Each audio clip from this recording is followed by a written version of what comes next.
Recognizing animal signs in the Australian bush on the east coast at least. All this digging's around here and around here. All of this area, this is done by a brush turkey or bush turkey, whatever you want to call it. And I'll show you a picture of one of these in the insert now. You can see what it looks like. Yeah, so they're digging all around here like that, looking for food.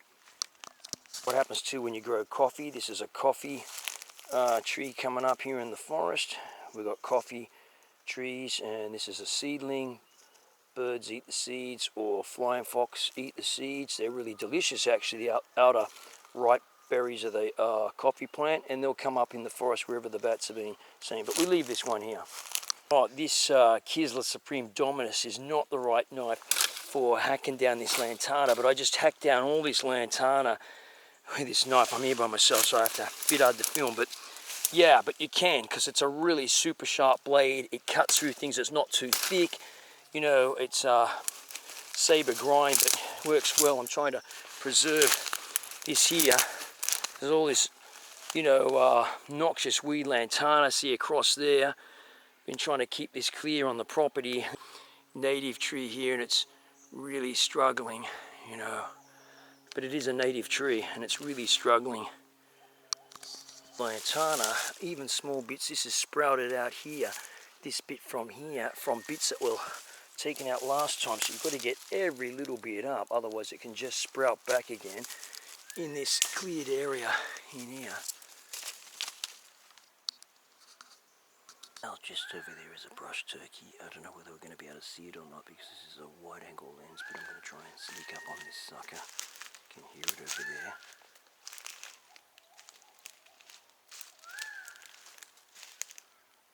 It's got a nest.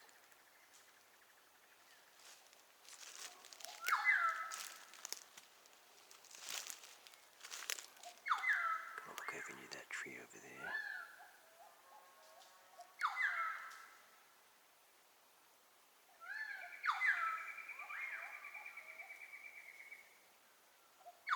See what happens.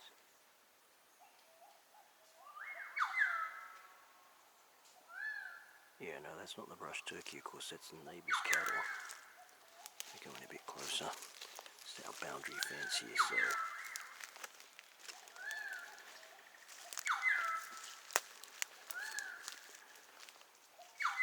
should be just over in here somewhere.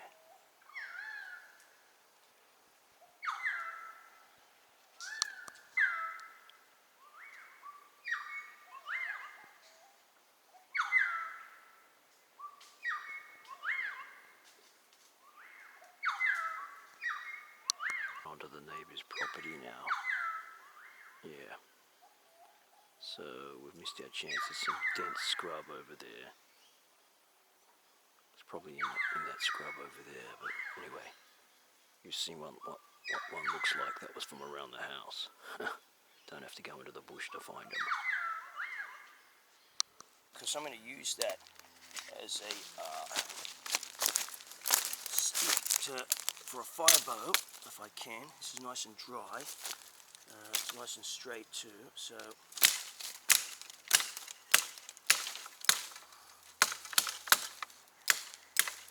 just enough to break it. That's it. That'll do.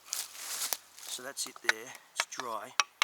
It's Lantana wood, and it should make a good fire bow, so we'll see how we can go with this.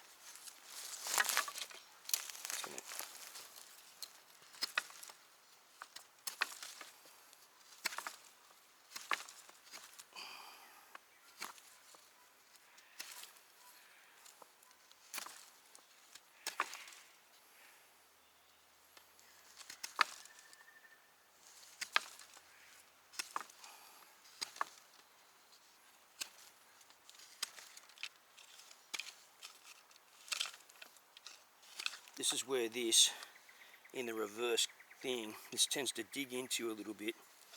You've got to sort of like do things a little bit differently. Or you can take the guard off altogether. You know, get rid of this thing altogether and put a washer in there, and then it gets rid of that. But it's not impossible, and it's not uncomfortable. You just have to change your way of gripping the knife. So that will round up by itself once that gets in the drill, in the block rather. It's nice and dry. That's the most important thing. Okay, all right, let's move on. Wallaby turds, pretty fresh today, this afternoon probably. They're usually up that part of the property or over there.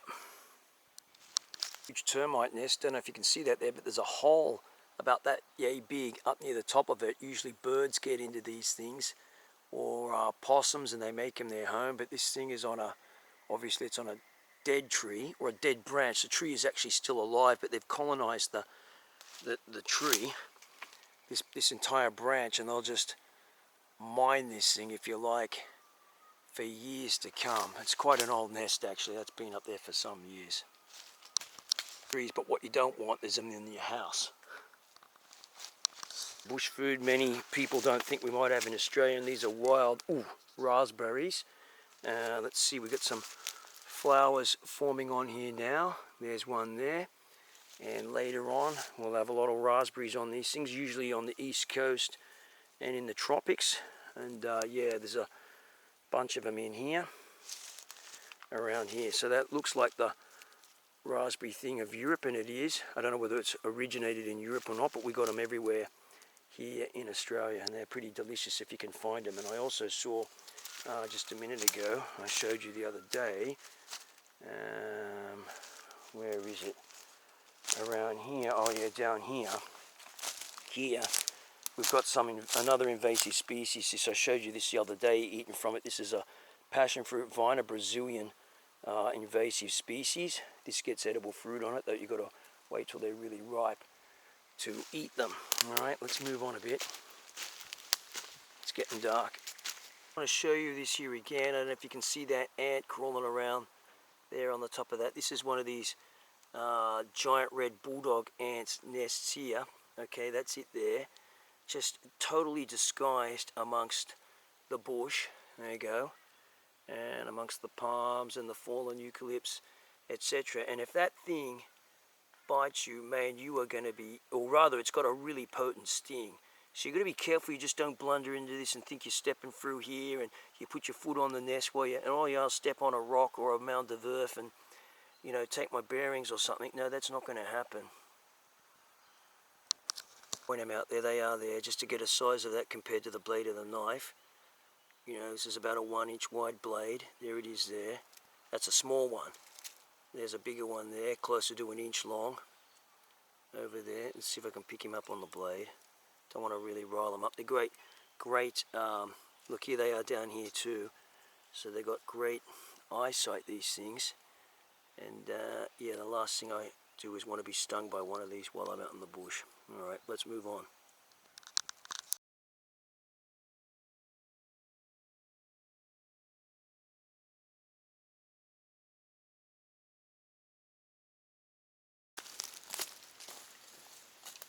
Right, the other day I was showing you how I carved this with this knife. Hold on, let's get it out. This knife here, okay, and I said that if you got it in the safety position like this might dig in the back of your hand, possibly, depending on how big your hand is. Well, there's another way, of course, to use such a knife when you've got these guards like this on the back, and that is to shove it into the ground like this, not in the ground rather, but in a root or a tree, and you can carve this thing, you know, or you see this like this. Let's get a closer look at that, and I can carve it like that quite safely and smooth that off. Let's bring the camera in a bit closer and have a better look at that. Now we've got this firmly planted in the ground, and I can drag this against the end of the knife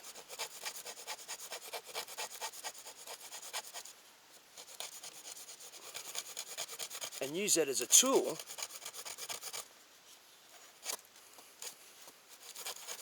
And it also means that there's a fixed distance between, because I'm using this, there's a fixed distance, so it's more than likely I'm going to get my angles correct, and I can adjust the knife a bit like this. You see that?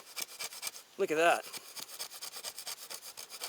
rather than if you're carving it in your hands, you might be moving your arms a bit. This way, this can't go down any further, and all I need to do is to rotate the stick, yeah? And that's all you need to do.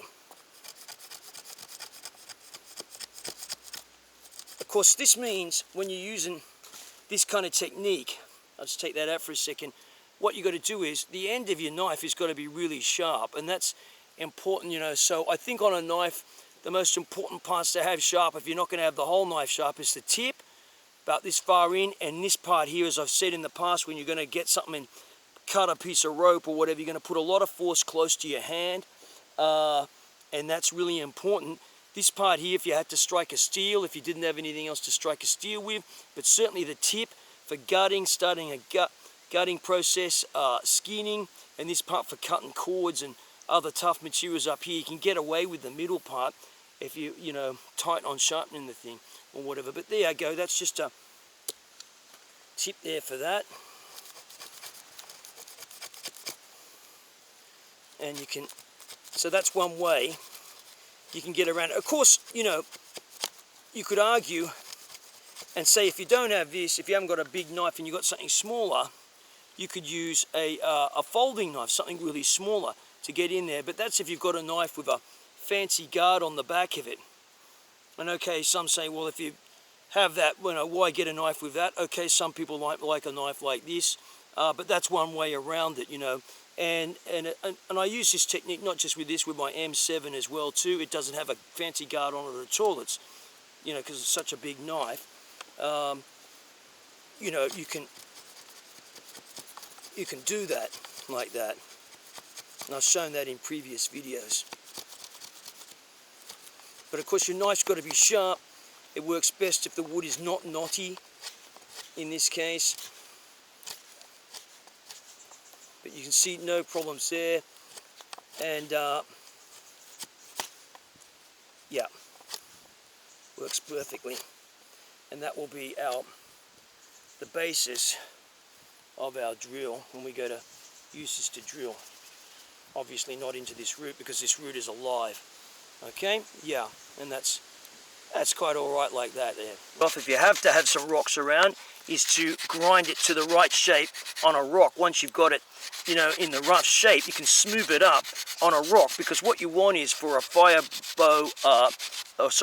drill, you want the end to be as smooth as possible, because you want the maximum, you don't want an uneven surface, you've got the maximum contact area to create the maximum amount of friction. So if you can smooth it and round it up on a rock first, that's really good. Maybe there's no rocks around, you know, it's possible, not rocks that are wet or not very abrasive. This is a chunk of basalt, so it's really abrasive. There's no problems there with that.